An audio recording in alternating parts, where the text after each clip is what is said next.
Oke, lanjut. Tidak hanya bias dan diskriminasi, tetapi tentang privacy. AI mungkin tidak punya malu, tetapi juga tidak punya pengertian kapan malu penting atau kapan harus menjaga privacy. And so karena itu, sesuatu seperti even facial recognition. Bagaimana kalau semua muka sudah dimasukkan di dalam AI? Dan sekarang, you tanya, gambar ini siapa? Well, ada orang yang tidak mau diketahui dalam gambar itu, tapi bisa tahu. And so they surveillance capabilities di China, 1 miliar orang, semua data mukanya and lain-lain sudah dimasuk. Maka dimanapun di negeri itu bisa ditemui. Ini 5 tahun yang lalu kurang lebih, satu reporter diberi satu challenge. And dia diberi challenge. Silakan, hanya untuk membuktikan berapa hebat sistem mereka, dan silakan pergi. Kami akan menemui you. You dapat 1 jam dulu pergi, kemanapun, apapun, kami akan bertemu you kurang 30 menit setelah itu.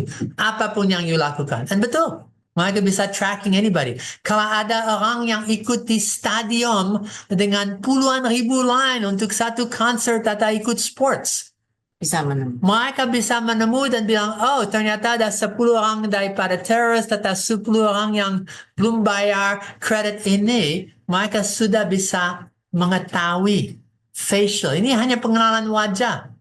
Dan lebih lagi data lain untuk melacak. Lebih lagi ada kartu kredit. Lebih lagi kalau pakai kartu untuk metro atau untuk tol atau untuk HP. Dan HP signal akan kemana-mana. Dan HP signalmu sangat dekat ke HP yang lain. Aha, ternyata itu ke tempat ini dan 1 jam bersama. Dan semua data itu bisa AI melacak. Lebih lagi menyalahgunakannya. And so semua ini ada masalah tentang pelanggaran privacy. Lebih lagi tentang consent. Banyak orang, mereka mungkin karena harus dapat KTP, informasi diambil, atau untuk yang SIM, informasi ada, tapi tidak berarti mereka setuju itu dipakai untuk marketing. Dan setiap kali you masuk satu toko, dan ini sedang dipakai untuk tracking you beli apa.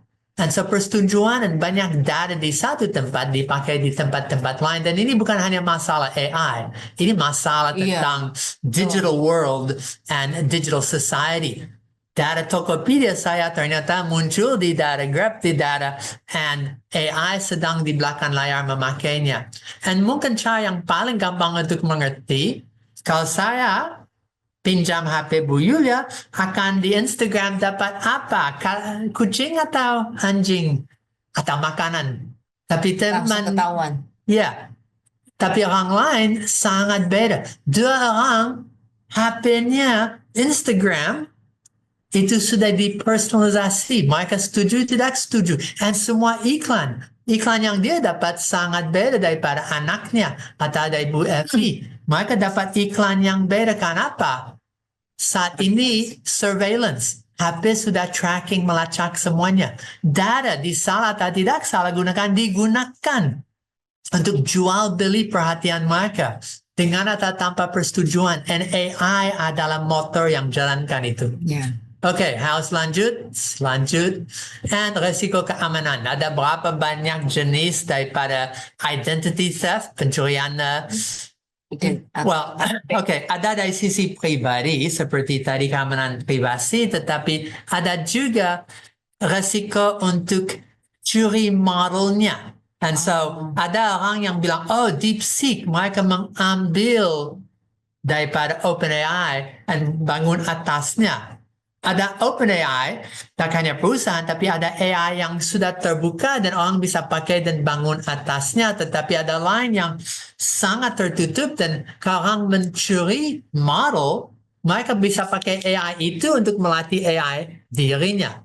Itu yang nomor 2. Serangan adversarial. Ada saat ini orang yang coba meracuni AI. Mereka bikin image atau teks yang sangat tidak benar. Untuk waktu AI datang, itu makan data itu and belajar hal yang tidak benar. Ya, dan lebih lagi belum ngomong tentang serangan cyber attacks, tentang hacking, tentang deepfakes, semua seperti itu sangat-sangat dimungkinkan oleh AI, lebih lagi pakai AI untuk menghancurkan AI. Saya pernah ceritakan dari sisi Polisi Nasional Indonesia, satu teman saya ada konsultan paling tinggi untuk itu, dan saat ini mereka harus pakai AI untuk melawan AI. Karena yang sedang cyber attacks, yang coba untuk berbol atau masuk dalam sistem banking dan sistem yang lain, pakai AI. And AI cukup pintar, dan ada cara kecuali pakai AI lain untuk melawan. Dan ini risiko yang saat ini sedang terjadi.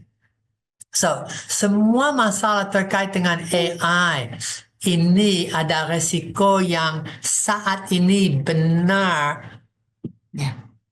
Apa terjadi dalam 1-2 tahun waktu AI lebih pintar dalam 5 tahun. And so serangannya pencurian and lebih lagi AI powered. So okay, oops.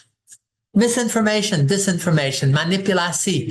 Ada deepfake sudah diomong untuk jadi hoax, untuk jadi penipuan, untuk bots yang dipakai untuk kirim informasi. Sekarang hampir tidak ada what do you call election, pemilu. Yeah. Pemilu yang tidak punya AI di belakangnya yang sedang mengarahkan hasilnya.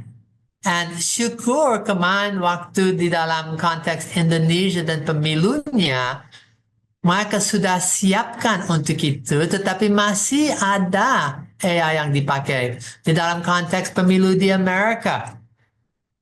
And sebelumnya, jumlah manipulation, propaganda, misinformation yang masuk dalam proses politik di Eropa. Dan itu bisa perbedaan antara satu partai menang atau tidak. And itu manipulasi di tingkat nasional. Dan pakai bots yang mengamplifikasi propaganda atau disinformasi. Mereka bikin video dikirim kemana-mana. Mereka bikin kesaksian, mereka bikin palsu. And itu sebar.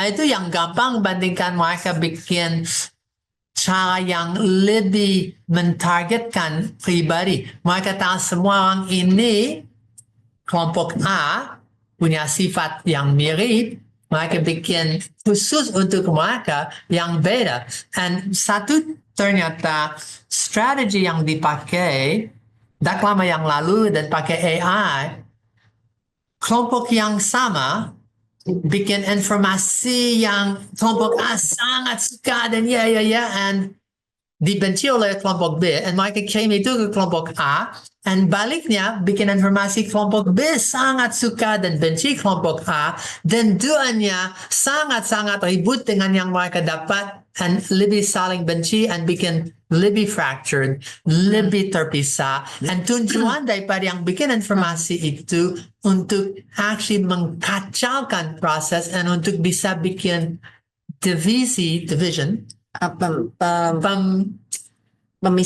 pemisahan yang lebih kacau, lebih besar, dan hasilnya luar biasa. Mereka mengkacaukan dengan luar biasa. Karena apa yang A mau dengar, dapat. Apa B mau dengar, dapat. Dan saling membenci dengan lebih keras dan terpisah. Itu manipulasi dengan targeting. Mentargetkan secara psikologis atau secara kelompok individu-individu dalamnya. Sudah sedang terjadi. AI dipakai untuk itu, akan lebih lagi.